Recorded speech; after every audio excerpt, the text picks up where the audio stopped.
नमस्कार, ये आज तक का हल्ला बोल है। आपके साथ मैं हूं अंजना ओम कश्यप। भ्रष्टाचार, शोषण, सामाजिक कुरीतियों और बुराइयों के खिलाफ आवाज उठाने के लिए आज तक ने कमर कस ली। हम एक बार फिर आज तक हल्ला बोल के साथ हाजिर हैं। आज हम उन बेईमान कारोबारियों के खिलाफ हल्ला बोल करेंगे जो थोड़े से मुनाफे के लिए, थोड़े से फायदे के लिए लाखों लोगों की जिंदगी से खिलवाड़ करते हैं। बात करें मिलावटखोरों की जो त्योहार के वक्त काले कारोबार में जुट जाते हैं और मीठा जहर खिलाते हैं।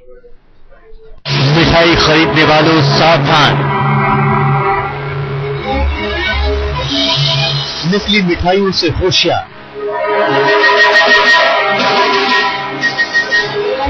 त्योहार पर जागे मिलावट के राक्षस।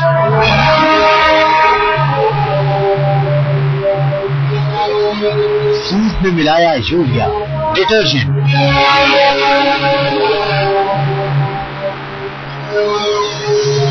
सिंथेटिक दूध से बनाया मावा,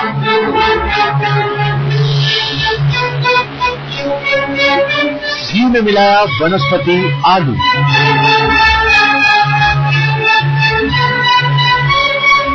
और तैयार हुई नकली मिठाइयां।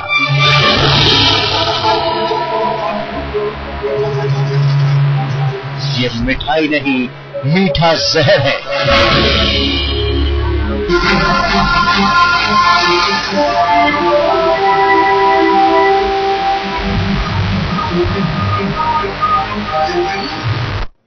मीठे जहर पर मौन, गुनहगार कौन? जी हां, रक्षाबंधन पर भाई बहन एक दूसरे के लिए मिठाइयां खरीदते हैं। आप भी मिठाइयां खरीदते होंगे, लेकिन मिठाई खरीदने से पहले यह तसल्ली जरूर कर लीजिए कि जो मिठाई आप खरीदने वाले हैं वो नकली तो नहीं, क्योंकि बाजार में धड़ल्ले से बिक रही है नकली मिठाइयां जो नकली मावे, नकली घी से बनाई जा रही है। लेकिन सबसे पहले आपका परिचय करा दें। कई खास मेहमान हमारे साथ इस चर्चा में शामिल होंगे। हम जानेंगे कानून की उन पेचीदगियों को जिसकी वजह से हम इस फ्रंट पर कम से कम पूरी तरह से विफल रहे हैं। आज भी मिलावटखोरों का कारोबार उसी तरह से चल रहा है। विजय मिश्रा साहब हमारे साथ खास मेहमान यहां पर मौजूद हैं, जो कि फाउंडर हैं हेल्थी यू फाउंडेशन के। इसके अलावा वो सदस्य भी हैं food safety and standards authority of India के। डॉक्टर रवि मलिक हमारे साथ जाने माने फिजिशियन दिल्ली के मौजूद हैं, जिनसे हम बातचीत करेंगे। कई और मेहमान हमारे साथ जुड़ेंगे, जिनमें देवेंद्र शर्मा भी शामिल है और चंद्रभूषण जो कि सीएससी के हैं, वो भी हमारे साथ इस पूरी चर्चा में जुड़ेंगे। लेकिन इनसे बातचीत करने से पहले जरा आपको दिखाएं तो कि मिलावटखोरों का धंधा किस तरह से चल रहा है। मिठाइयां खरीदने से पहले रुकिए, सोचिए, जांचिए और परखिए। राखी के त्योहार पर मिलावटखोरों की काली नजर।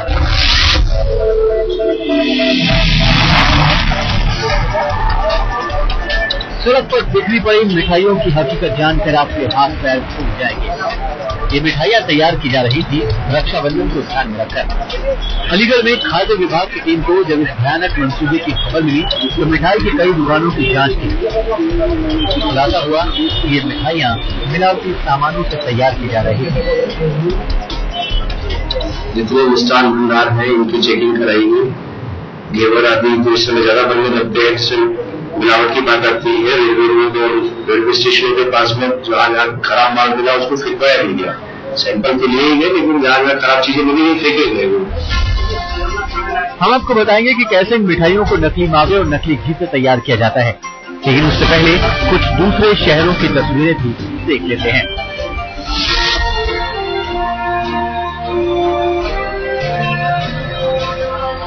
यूपी के ही इटावा में फूड डिपार्टमेंट ने छापेमारी की तो पता चला कि मिठाई की दुकानों में नकली खोए और सिंथेटिक दूध की मदद से मिठाइयां बनाई जा रही थी। प्रशासन ने उन मिठाइयों को जब्त किया और 27 लोगों के खिलाफ मुकदमा दर्ज किया।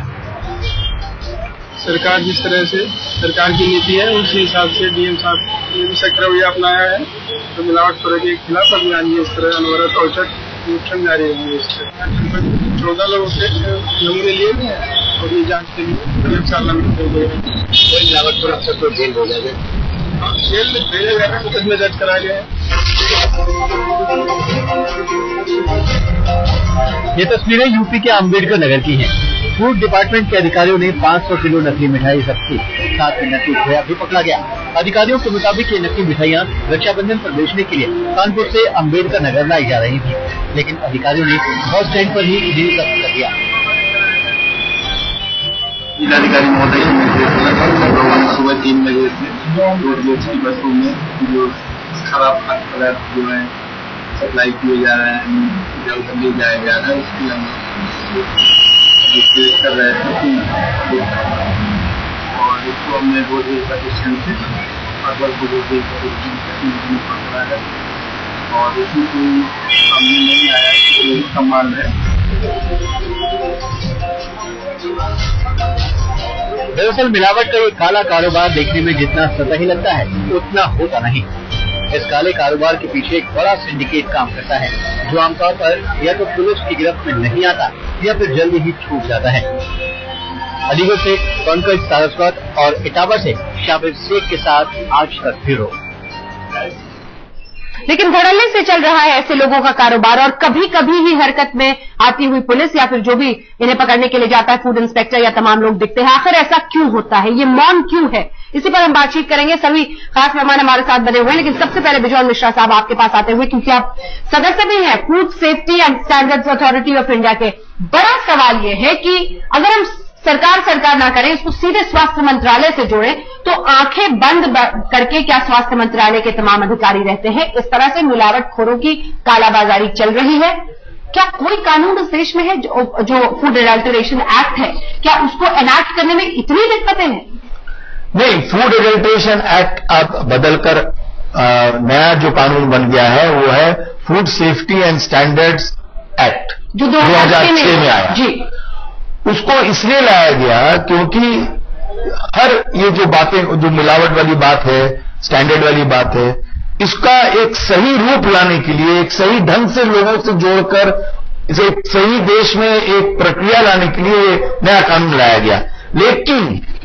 लेकिन कानून आने के बाद भी 2006 और आज है 2006 से 2012 6 साल, बिल्कुल 6 साल में अभी तक स्टेट गवर्नमेंट, जो हमारे सरकार है स्टेट्स में, जिनको इस कानून के तहत अपने स्टेट अथॉरिटीज बनाना चाहिए, जिससे ये सारी प्रक्रिया सही। लेकिन सवाल तो ये बिजॉन साहब कि स्टेट अथॉरिटी बनाकर ही क्या कर लेंगे आपने ये स्टैंडर्ड अथॉरिटी बनाकर ही क्या हासिल कर लिया? सवाल ये है कि जब आप लैब्स नहीं रखेंगे छोटे शहरों में, मुझे याद है फूड प्रोसेसिंग मिनिस्टर जब थे सुबोध कांत और उन्होंने कहा हमने ये कर दिया, वो अथॉरिटी बना दी, तो उनसे पूछा गया पटना जैसे जो कि राजधानी है बिहार का, वहां पर लैब नहीं है फूड टेस्टिंग के लिए, तो फिर आप क्या कर रहे हैं? नहीं, बिल्कुल। अब देखिए, हमको ये कहना है आपके व्यूअर्स को कि हम लोगों को इसका डिमांड करना चाहिए।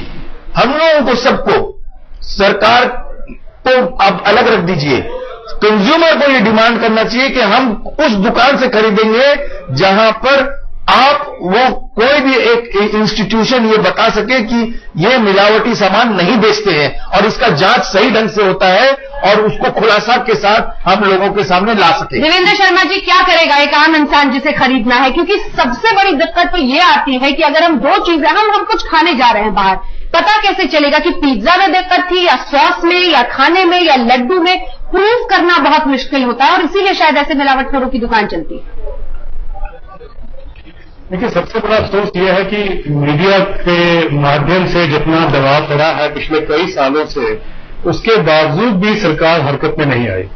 और ये जैसा कि बिजॉन जी ने भी कहा, मैंने इतने सालों से देखता हूं कि ये जो क्रिमिनल एक्ट है, इसमें सिर्फ दुकानदारी नहीं, ये किसानों से लेकर सरकारी ऑफिशियल्स तक या मंत्रालय तक ये सारा सिस्टम जो ऑपरेट करता है, और उसके बावजूद भी हम ये डाल देते हैं कि कंज्यूमर को जो है अलर्ट होना चाहिए। मैं इस बात पे कतई वो नहीं करता, चैलेंज नहीं करता कि कंज्यूमर को अलर्ट होना चाहिए, लेकिन जो सिस्टम है वो सिस्टम क्यों ऑपरेट नहीं करता, ये समझ नहीं आता है। और आपने एक एग्जांपल दिया, अब तो ये इतना बुरा हाल हो गया अंजना जी कि लौंग, मैं देखा कि लौंग जो है, अब तो लौंग भी नकली आते हैं। बिल्कुल, छोटे छोटे कारखाने लगे हैं जिसमें लकड़ियों को बनाकर उसके ऊपर पपीते का बीज चिपका दिया जाता है और वो लौंग बन जाता है। अब बताइए, अगर इस तरीके तक ये इतना ऑर्गेनाइज्ड ये क्राइम हो गया है और फिर हमारी सरकार उससे कुछ ना करे, और जैसा कि कहा गया फूड सेफ्टी अथॉरिटी जो बनी है उसका बनना और ना बनना बिल्कुल बराबर है। बिल्कुल, ये बहुत महत्वपूर्ण है। इस अथॉरिटी का बनना और ना बनना, इसका होना ना होना सब बराबर दिखता है।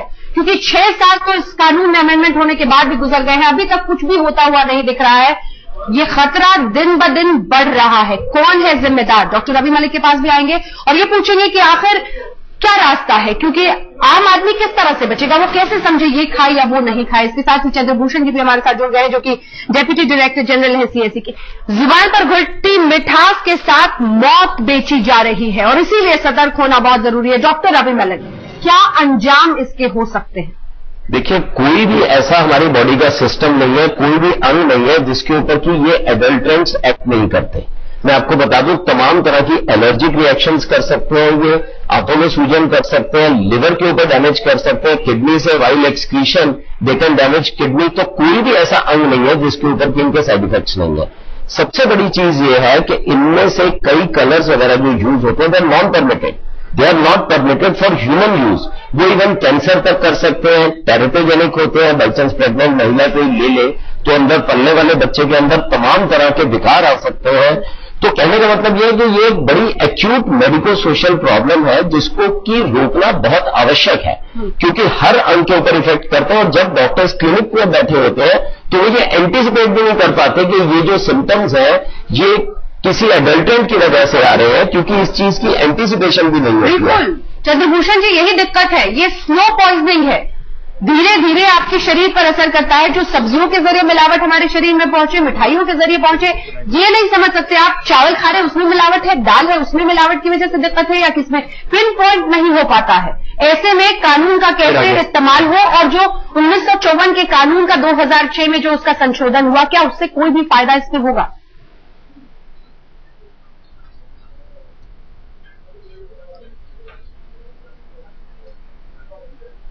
चंद्रभूषण जी, क्या आप मेरी आवाज सुन पा रहे हैं?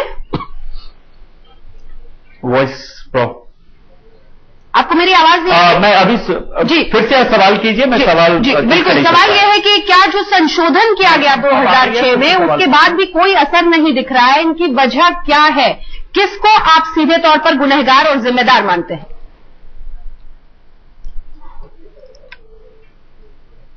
देखिए, जो हमने संशोधन किया था और हमने एक नई संस्था भी बनाई, फूड सेफ्टी और स्टैंडर्ड अथॉरिटी, नए लॉ भी लाए हमने फूड सेफ्टी के ऊपर, लेकिन जो सोच है वो अभी भी पुरानी है। और जो हमारी जो संस्था है, जो फूड सेफ्टी और स्टैंडर्ड अथॉरिटी, वो पिछले 5 साल में उनका कोई ऐसा काम उन्होंने नहीं किया है या जो कि डिफरेंशिएट करे उनको पुराने लॉ से और पुराने इंस्टीट्यूशन से। सो जो इंस्टीट्यूशन है फूड सेफ्टी और स्टैंडर्ड अथॉरिटी का, वो अभी परफॉर्म नहीं कर पा रहा है, इसीलिए कोई चेंज हमें दिख नहीं रहा। बिल्कुल, और यही सवाल का जवाब, चंद्रभूषण जी के सवाल का जवाब आप बिजॉन जी दीजिए। छोटा सा जवाब, क्योंकि इस पैकेज पे जाना है, मुझे दिखानी है रिपोर्ट दर्शकों को। नहीं, इसलिए नहीं हो पा रही है क्योंकि कोई दिशा नहीं है, दिशा होनी चाहिए। ये दिशा कौन दिखाएगा? ये दिशा लेकर कौन सामने आएगा? पॉलिटिकल पार्टीज, पॉलिटिकल विल होनी चाहिए। जो सरकार चला रहे हैं उनके अंदर में एक पॉलिटिकल विल होनी चाहिए कि हमने वो कानून इसलिए लाया क्योंकि हम अपने लोगों को सुरक्षित महसूस करवाना चाहते हैं।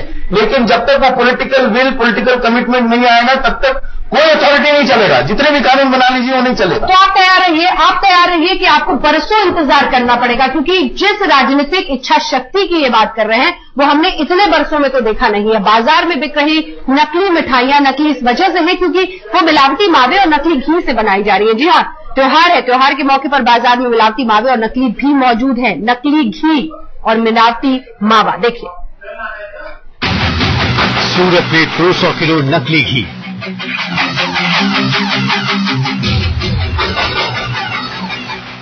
वडोदरा में 4800 किलो मिलावटी मावा,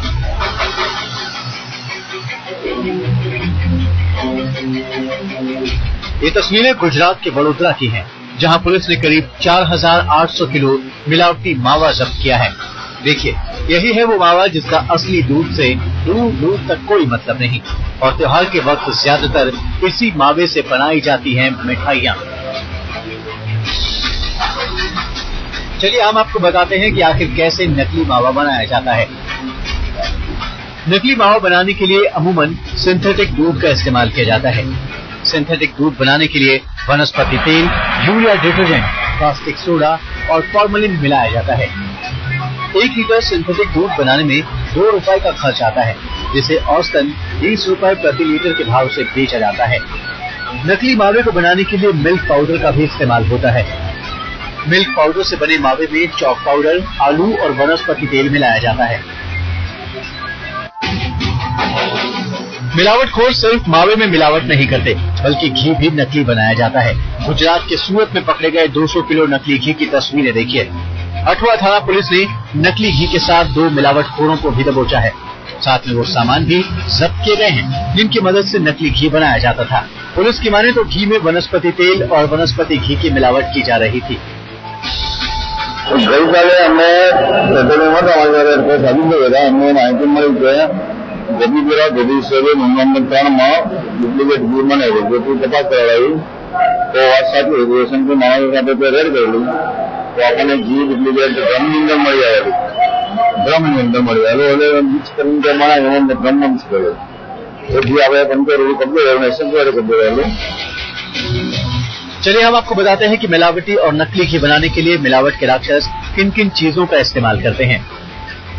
घी में वनस्पति तेल और वनस्पति घी की मिलावट की जाती है। कभी कभी घी में मिलावट के लिए आलू का भी इस्तेमाल किया जाता है। जानवरों की चर्बी से भी नकली घी बनाया जाता है, यानी दूध भी नकली, मावा भी नकली और घी भी नकली। मिठाई बनाने की सारी चीजें नकली तो मिठाई भी नकली। लेकिन जरा सावधान, नकली और मिलावटी मिठाइयां आपकी सेहत पर काफी खराब असर डालती हैं। सूरत से संजय सिंह और वडोदरा से वशिष्ठ शुक्ला के साथ आज तक ब्यूरो। आज तक पर हमारा हल्ला बोल है ऐसे मिलावटखोरों के खिलाफ जो आपकी सेहत से खिलवाड़ कर रहे हैं। कई खास मेहमान हमारे साथ इस पूरी चर्चा में जिनसे हम बातचीत कर रहे हैं। बड़ा सवाल ये है देवेंद्र शर्मा जी कि आखिर रास्ता कैसे निकलेगा, क्योंकि ये अथॉरिटी काम नहीं कर रही है। हमने कानून में भी संशोधन करके देख लिया है, उसको भी कई लोग कहते हैं कि ये कारगर नहीं साबित होगा। फिर क्या यूं ही खिलवाड़ होता रहेगा? मुझे लगता है कि 2 चीजें हमें करनी बहुत जरूरी है। एक तो है कि भाई हर डिस्ट्रिक्ट एडमिनिस्ट्रेशन, हर डीसी जो है अपने इलाके में एक ऐसे प्रावधान उसके पास हैं, उसके पास लॉज हैं जहां पर कि वो इंश्योर कर सकता है कि जो भी उनके पास जो प्रोडक्ट बिक रहे हैं उसकी क्वालिटी ठीक हो। मुझे लगता है कि हमें डिस्ट्रिक्ट लेवल पर जरूर जाना पड़ेगा, वहां पर उनको फोर्स करना पड़ेगा। लेकिन देवेंद्र जी बहुत फार फेच्ड है। बिजॉन अपना सिर हिला रहे हैं। कोई डीसी की प्राथमिकताओं की सूची में ये कहां पर आएगा इस देश में? सेहत जी एक मैं कह रहा हूं कि आपके देश में बहुत से एग्जाम्पल हैं कि कभी एक सूरत में कुछ होता है, कभी फाजिलका में होता है जो डिप्टी कमिश्नर लेते हैं। ऐसे बहुत से एग्जाम्पल्स हैं और उनको हम एक देखिए कुछ नहीं करने से बता रहा हूं, कहीं शुरुआत हो। दूसरी बात है कि सबसे बड़ी बात है किसानों के लेवल पर ब्रेक पर जाना है। सर आपका दूसरा पॉइंट ब्रेक के बाद सुनेंगे। इस पर बिजॉन को कुछ कहना जी? नहीं, मेरा केवल इतना ही कहना है कि district authorities law and order लेकर इतने मशहूर है, इतने वो जुटे हुए उसके कि ये सारी चीज उनके प्रायोरिटीज में नहीं आती है और इनके ऊपर और नहीं थोपना चाहिए क्योंकि वो नहीं कर सकता है। एक डेडिकेटेड ऑफिसर सरकार की तरफ से, स्टेट गवर्नमेंट की तरफ से ऐसा होनी चाहिए। अच्छा एक ब्रेक पर मुझे रुकना बिजॉन साहब। ये इस अथॉरिटी जिसके आप सदस्य हैं कितने मेंबर्स हैं? इसमें करीब 21 मेंबर्स। 21 मेंबर्स, लेकिन फिर भी कुछ होता हुआ नहीं दिख रहा है। आखिर क्या वो आगे का रास्ता? चलो ब्रेक के लिए हमें रुकना पड़ रहा है। आप जुड़े रहिए हल्ला बोल से। आज हल्ला बोल मिलावटखोरों के खिलाफ है, ऐसे कारोबारियों के खिलाफ जो चंद पैसों के लिए आपकी हमारी सेहत से करते हैं खिलवाड़ और सरकार मौन बैठी रहती है। आपको दिखाते हैं 5 शहरों की तस्वीरें जहां धरी गई है नकली मिठाइयां और बरामद किए गए हैं मिलावटी मावा। सूरत में बरामद किया गया है 200 किलो नकली घी, वडोदरा में बरामद किया गया है 4800 किलो मिलावटी मावा, अलीगढ़, इटावा, अंबेडकर नगर में नकली मिठाइयां जब्त की गई हैं। और ये राखी के एक दिन पहले, जिससे आप अंदाजा लगा सकते हैं कि राखी पर किस तरह से कारोबारी आपकी सेहत लूटने के लिए अपना ये गुनाह कर रहे हैं। और हम इसे इसलिए गुनाह कह रहे हैं क्योंकि ये सीधे सीधे मजाक है, खिलवाड़ है हमारी सेहत के साथ। लेकिन अभी तक सरकार इस पर मौन रही है। क्या एक इंसान की कीमत, उसकी सेहत की कीमत इसी तरह से आंकी जाती है? वो इसी तरह का प्रदूषित खाना खाने के लिए हमेशा अभिशप्त है? यही है बड़ा सवाल जो हम पूछ रहे हैं। सभी खास मेहमान लगातार हमारे साथ बने हुए हैं। बिजॉन साहब, जो सवाल उन्होंने पूछा था बहुत गंभीर है। 21 सदस्यों की एक अथॉरिटी बनाकर यह सोच लिया जाता है कि अब हो जाएगा। आप कंज्यूमर्स को इस अथॉरिटी में रिप्रेजेंट करते हैं, लेकिन सवाल यह है कि 21 लोग आखिर कर क्या रहे इस अथॉरिटी में बैठकर? नहीं, 21 लोग तो कुछ नहीं कर पाते हैं क्योंकि उससे 50% से भी ज्यादा लोग सरकारी तंत्र के हैं। हम लोग जैसे लोग बहुत ही कम हैं और हम लोग जो भी चीज कहते हैं उसका कई विकल्प आ जाता है कि क्यों नहीं हो रहा है, क्यों नहीं कर पा रहे हैं, तो ये तो अलग बात है। लेकिन हम ये समझते हैं कि इस ढंग के रेड 12 महीना चलना चाहिए।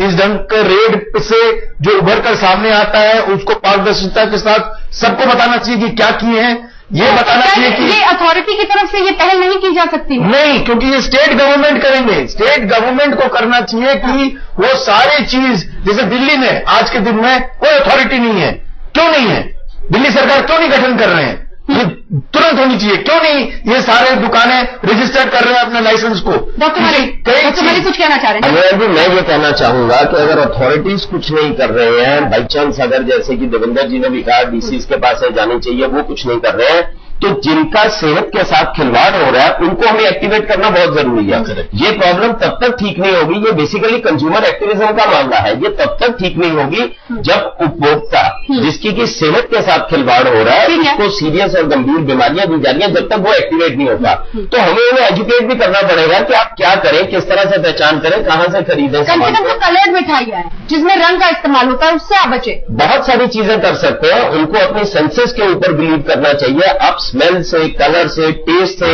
आप देखते होंगे जलेबियां हैं और तमाम तरह के लड्डू हैं, उनके कलर्स ही ऐसे होते हैं जिसमें भी आर्टिफिशियल कलर डाले जाते हैं जो कैंसरस तक है, टेरेटोजेनिक है, हमारे इम्यून सिस्टम के साथ में खिलवाड़ करते हैं, जो कि दिख रहे हैं हमारे को कि ये कलर्स हैं और ये खराब है, फिर भी लोग उनको खरीदते हैं, खाते हैं।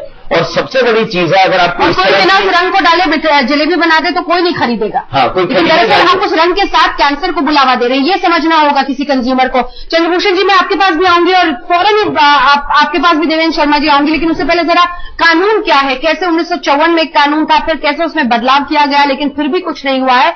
आइए इस रिपोर्ट के जरिए देख लेते हैं। मुताबिक आरोप साबित करना मुश्किल था, लेकिन सजा के कड़े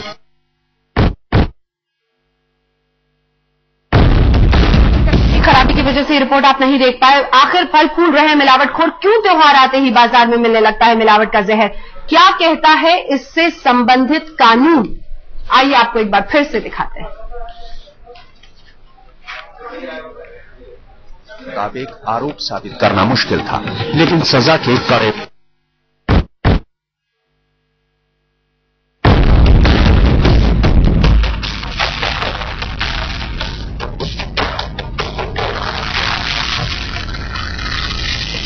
त्योहार आता नहीं है तो मिलावट का घिनौना कारोबार शुरू हो जाता है। बड़े से लेकर छोटे शहरों में मिलावटखोर सक्रिय हो जाते हैं। दूध से लेकर खोया और घी तक में मिलावट की जाती है और फिर तैयार की जाती है नकली मिठाइयां जो दिखती हैं एकदम असली और जिनमें मिलावट पकड़ना बेहद कठिन होता है। मिठाई क्योंकि उसमें डिफरेंट इंग्रेडिएंट्स होते हैं, कई किस्म के उसके अंदर ड्राई फ्रूट पड़ते हैं, कई किस्म के और चीजें उसके अंदर डाली जाती हैं, वेजिटेबल्स रखे जाते हैं, इसलिए मिठाई को चेक करने का कोई खास स्टैंडर्ड है नहीं। दिलचस्प बात यह है कि साल दर साल मिलावट का त्योहार बढ़ता ही जा रहा है।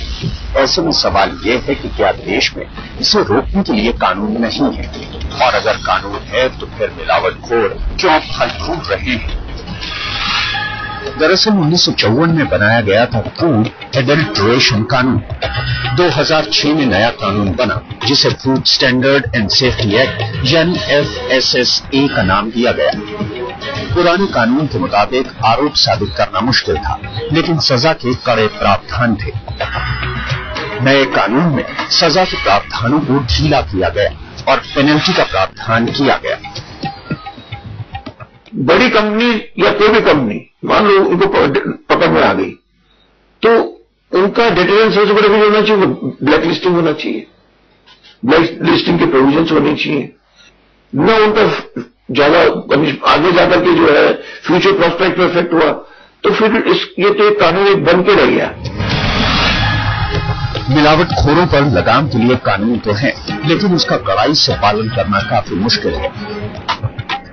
मिलावट के आरोप साबित करने में दिक्कतें आती हैं। सैंपल की जांच के लिए हर शहर में लैब की सुविधा नहीं है। छोटे दुकानदार और वेंडर अक्सर पीछे से आ रहे सामानों का बहाना करते हैं। वैसे दिल्ली जैसे शहरों में सरकार वक्त बेवक्त सैंपलों की जांच करती रहती है और दावा करती है कि मिलावटखोरों के खिलाफ कड़ी कार्रवाई होगी। बहुत से लोग जिनको शिकायत होती है, उनको डिपार्टमेंट तक पहुंचने में दिक्कत होती है, तो एक हेल्पलाइन नंबर होगा जिसपे वो कांटेक्ट कर सकते हैं और हमारे लोग जाके वहां पे सैंपल उठाएंगे, उनका जो भी रिक्वायर्ड एक्शन है वो करेंगे। दिल्ली में तो शिकायत के लिए जल्द ही हेल्पलाइन नंबर भी जारी किया जाएगा, लेकिन सवाल ये है कि इन सब कवायदों के बावजूद मिलावटखोरों के कारोबार पर लगाम क्यों नहीं लगती। आंचल आनंद और रवीश पाल सिंह के साथ कुमार पुणाल, दिल्ली आज तक। हकीकत यह है कि 2006 में कानून में बदलाव लाने के बाद भी कुछ हासिल नहीं हुआ है। बड़ा सवाल देवेंद्र शर्मा जी ये है कि ये कैसे, क्योंकि कन्विक्शन कितना हुआ है ये बहुत महत्वपूर्ण है, और जब वो नहीं होता है तो फिर डेटरेंस नहीं है, और इसीलिए बहुत आसानी से इनका कारोबार चलता रहता है। देखिए, जो पिछले मंत्री थे फूड प्रोसेसिंग के सुबोध कांत सहाय, मुझे याद है कि आपके एक शो पर मैंने उनसे पूछा था कि आपने बता दिया कि फूड प्रोसेसिंग की कितनी बढ़ोतरी हो रही है, लेकिन आप मुझे ये बताइए कि एडल्ट्रेशन को आपने क्या किया, इतने साल आप बैठे रहे, आपने क्या किया। तो उनके पास कोई जवाब नहीं था, कहने के कि हमने कानून ले आए हैं, उसका बहुत कुछ हो रहा है। सच्चाई ये है कि देखिए, हमें इसको कई चीजों में बांट के देखना पड़ेगा। एक तो फूड जो है, जो किसान के लेवल पे जहां पर एडल्ट्रेशन होती है, जो पेस्टिसाइड्स का उपयोग हो रहा है जिस तरीके से, जिसके करके दूषित फूड से भी, जो हम कहते हैं सब्जियां खाइए, लेकिन सब्जियों में इतना पेस्टिसाइड है, उसका कोई तरीका नहीं है देखने का कि वो कैसे पता चलेगा आम आदमी को कि ये खराब है कि नहीं है उसकी सेहत के लिए। तो वो जो फोकस है वहां पर क्या होना चाहिए, ये एक स्टेप है। दूसरा, आपने कहा जो खुली बाजार में ये खुली प्रोडक्ट्स आते हैं, मिठाइयां हैं, ये बाकी सब प्रोडक्ट्स हैं। तीसरा, जो प्रोसेस फूड है, आप प्रोसेस फूड को अच्छा मत मानिए, वहां भी बहुत प्रॉब्लम्स है। अब देखिए, जिस इंडस्ट्री को मिसेस ओबामा अमेरिका से भगा रही है, जो कि ओबेसिटी पैदा करती है, ओबेसिटी क्रिएट करती है, उस इंडस्ट्री को इंडिया वेलकम कर रही है, कहते हैं कि इन्वेस्टमेंट जो है भारत में आ रहा है। बिल्कुल, मुझे समझ में आता है कि जो वहां पर ओबेसिटी और हेल्थ डिजीजेज कॉज कर सकता है, वो इंडस्ट्री जो प्रोसेसिंग इंडस्ट्री है, वो इंडिया में कैसे नहीं करेगा। बिल्कुल, चंद्रभूषण जी, ये बहुत समझने वाली बात है, इससे व्यापक।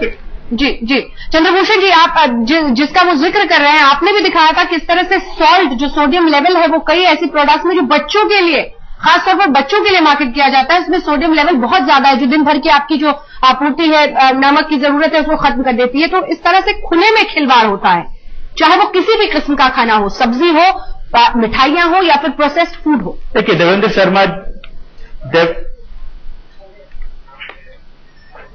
शर्मा जी ने एक बहुत बड़ा मुद्दा उठाया है यहाँ पे कि आप एडल्टरेशन सिर्फ खोया, दूध और घी में ना देखें। आज के दिन में एडल्टरेशन ही बहुत बड़ा इश्यू नहीं है, कंटामिनेशन बहुत बड़ा इश्यू है। पेस्टिसाइड कंटामिनेशन लेके देखिए, हमने आज से 1 साल पहले जितने भी मधु, जो हनी बेचे जाते हैं मार्केट में, उसमें हमें बहुत मात्रा में एंटीबायोटिक्स मिले थे, जो कि आपके शरीर के लिए बहुत खराब है।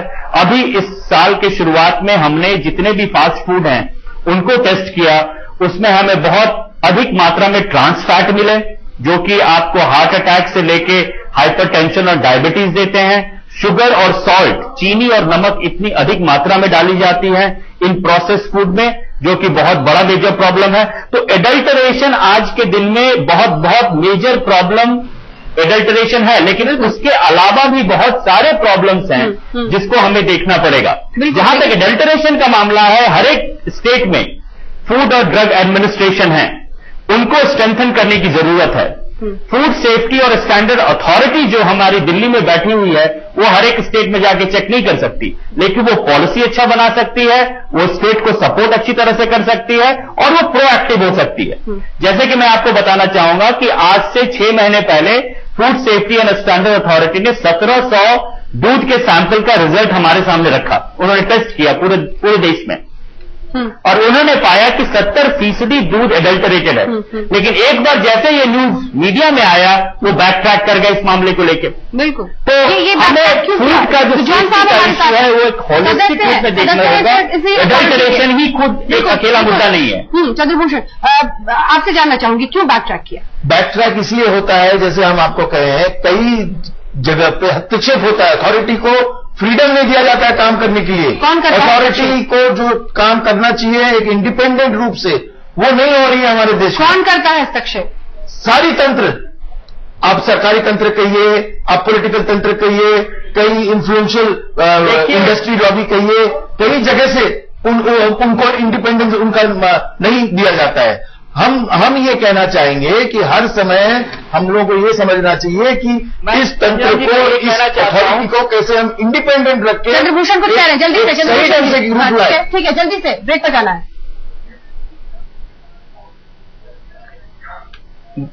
अगर आप कानूनी तौर से देखें तो ये अथॉरिटी इंडिपेंडेंट है। हमने ये अथॉरिटी इसलिए बनाया था ताकि ये इंडिपेंडेंट हो। पहले 1954 के कानून के अंतर्गत मिनिस्ट्री ऑफ हेल्थ इसको देखती थी। 2006 के कानून के अंदर ये अथॉरिटी इंडिपेंडेंट है। कानूनी तौर से ये अथॉरिटी इंडिपेंडेंट है। ये देखना है कि ये इंडिपेंडेंट काउंसिल क्यों नहीं कर सकता है, क्योंकि कानूनी तौर से ये अथॉरिटी ऑटोनॉमस और इंडिपेंडेंट है। हल्ला बोल में बात आज मिलावटखोरों की हो रही है। रक्षाबंधन के वक्त पर किस तरह से मिलावटी मावा, घी जिसका इस्तेमाल, सब कुछ मिलावटी, आपकी सेहत से खिलवाड़। डॉक्टर रवि मलिक, एक आम आदमी के रूप में मेरी सेहत को जो खतरा है वो आपने बता दिया है। कैंसर से लेकर कोई भी बीमारी हो सकती है, आंख में सूजन, तमाम चीजें आप बता रहे हैं। सवाल ये है कि फिर क्या करें? आप कह रहे हैं कि कंज्यूमर अवेयर हो, लेकिन ये अंतिम रास्ता नहीं हो सकता है।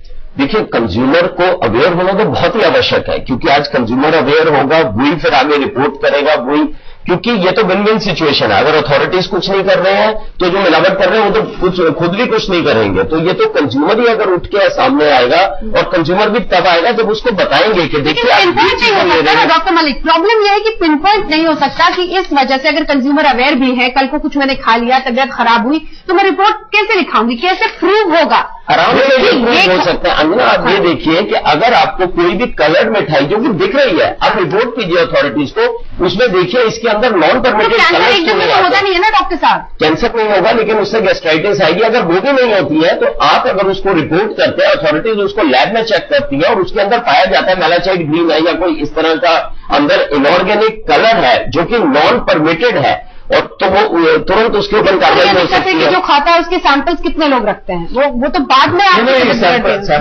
सैंपल की बात नहीं है, ये ट्रेसेबिलिटी की बात है।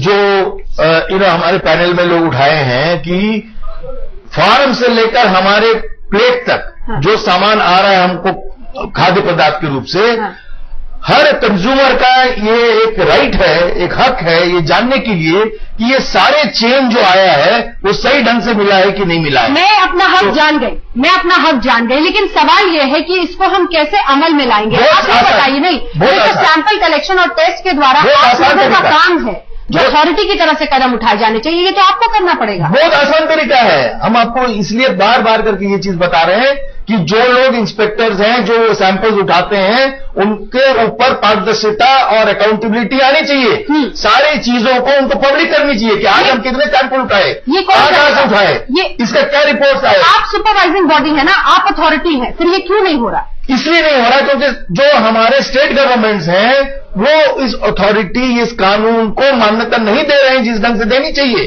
टेबल टेनिस, देवेंद्र शर्मा साहब ऐसे ही टेबल टेनिस खेलते रहेंगे हम इस मुद्दे पर। राज्य कानून जो है वो अपनी अथॉरिटीज नहीं बना रही है, ये कहेंगे कि उनको करना पड़ेगा, और यहां से कुछ होता हुआ नहीं दिखता है। सैंपल कलेक्शन का इतिहास में दर्ज होगा कि एक बार दूध के कलेक्शन उन्होंने लिए।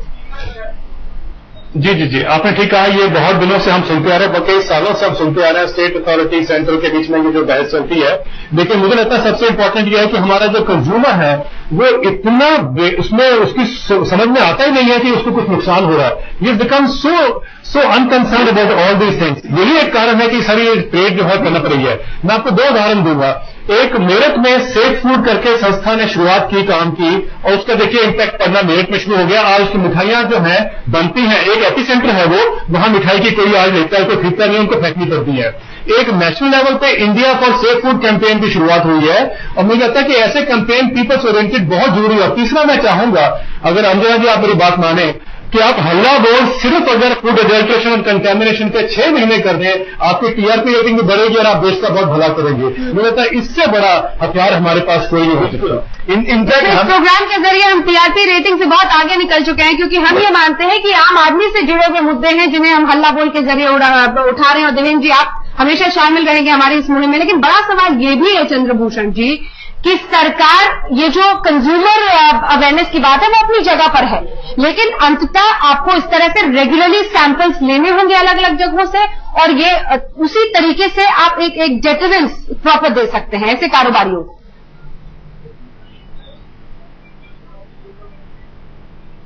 जी, आपने सही बोला है। देखिए, कंज्यूमर अवेयरनेस बहुत इंपॉर्टेंट है, उसमें कंज्यूमर ग्रुप्स का रोल बहुत इंपॉर्टेंट है, मीडिया का रोल बहुत इंपॉर्टेंट है। एक तरह से मैं भी सोच रहा हूं कि आज से 10 साल पहले अगर आप देखें, कंज्यूमर ग्रुप्स काफी एक्टिव हुआ करते थे। चंद्रभूषण जी, अब तो ऐसी हालत हो गई है कि मीडिया पे चंद्रभूषण जी, अब तो ऐसी हालत हो गई है कि टीवी पर जब हम ये दिखाते हैं कि इतना मावा पकड़ा गया, इतनी मिठाई पकड़ी गई, तो लगता है चलो देखो वही फिर कहानी है। हम इतने इनसेंसिटिव हो चुके हैं इस चीज को। दरअसल हमारी सेहत से खिलवाड़ है, फिर भी लोग इनसेंसिटिव हो गए हैं। अब इसमें किसी कौन हो चुके। देखिए, इनसेंसिटिव इसलिए हो गए हैं, मैं वही उस मुद्दे पे आना चाहता हूं। पहली बात यह है कि कंज्यूमर अवेयरनेस आज के दिन में भी बहुत कम है। दूसरी बात, हमारे देश में कंज्यूमर ग्रुप्स बहुत एक्टिव नहीं है। कुछ गिने चुने कंज्यूमर ग्रुप हैं जो कि बहुत सीरियसली काम करते हैं। और तीसरा बात यह है कि अगर हम पकड़ा भी जाता है कोई, तो उसका प्रोसिक्यूशन डिफिकल्ट है, उसको सजा नहीं मिलती है, और लोगों को जिसको कहते हैं कि कॉन्फिडेंस सिस्टम में, वो बहुत कम हो गया है। तो जब फूड सेफ्टी अथॉरिटी जब बनी थी, और ये आपको मैं ध्यान दिलाना चाहूंगा, 2003 के ज्वाइंट पार्लियामेंट्री कमेटी के रिकमेंडेशन के बाद बनी थी, जिसमें हमने पेस्टिसाइड, जो कोक और पेप्सी के पेस्टिसाइड जो एपिसोड हुई थी, उसके बाद ये पूरी अथॉरिटी बनी है। जी, हमारा यही कहना था कि आपको इंस्टीट्यूशन स्ट्रेंथन करना पड़ेगा, स्टेट गवर्नमेंट के इंस्टीट्यूशन को स्ट्रेंथन करना पड़ेगा, लेकिन आपको साथ में कंज्यूमर अवेयरनेस और जो ट्रेसेबिलिटी की बात बिजॉन मिश्रा साहब बोल रहे हैं, अपनाने की जरूरत है चारों तरफ। चंद्रभूषण जी आपने कही है। बिजॉन साहब, एक बहुत कम 30 सेकंड का वक्त है हमारे पास। कितने सदस्य हैं बिजॉन साहब इसमें, जो ब्यूरोक्रेट्स हैं, ये जो 21 सदस्य अथॉरिटी है? हम समझते हैं 10 से ज्यादा। और आप कह रहे हैं कि सिर्फ मीटिंग्स और कागजी कार्रवाई तक ही इस अथॉरिटी का काम काफी हद तक रुक कर रह जाता है? कई बहुत हद तक, क्योंकि आदमियों की नियुक्ति नहीं हो पा रही है, सही ढंग से उसका संचालन नहीं किया जा पा रहा है, कई कारण हैं। हम ये कहना चाहेंगे कि इनकी नियुक्ति कौन करता है? इनकी नियुक्ति सरकारी तंत्र में करते हैं, सरकारी दायरे से होता है। तो हर जगह पे कानूनी अथॉरिटी बनाकर उनको ये कह दिए हैं कि वो ऑटोनोमस है, लेकिन कानूनी खाली बनाने से नहीं चलेगा, कानूनी सही ढंग से लाना होगा, सही ढंग के। जैसे कंज्यूमर अवेयरनेस पे हम लोग के कहने पे कई जबरदस्त कैंपेन चलाया फूड अथॉरिटी ने, ये जागरूकता लाने के लिए। तो हम सोचते हैं कि ये केवल 1 महीना, 2 महीने, 3 महीने नहीं, लेकिन वो जबरदस्त अभियान का असर देश में नहीं दिखा है। अब इस अथॉरिटी के 21 सदस्यों को जरा जागना चाहिए, और इस वक्त अगर वो हल्ला बोल देख रहे हैं तो जरा अपने अंदर झांके, क्योंकि वो जिम्मेदार हैं अगर ये खिलवाड़ खुलेआम इस तरह से हो रहा है। आप देखते रहिए आज तक।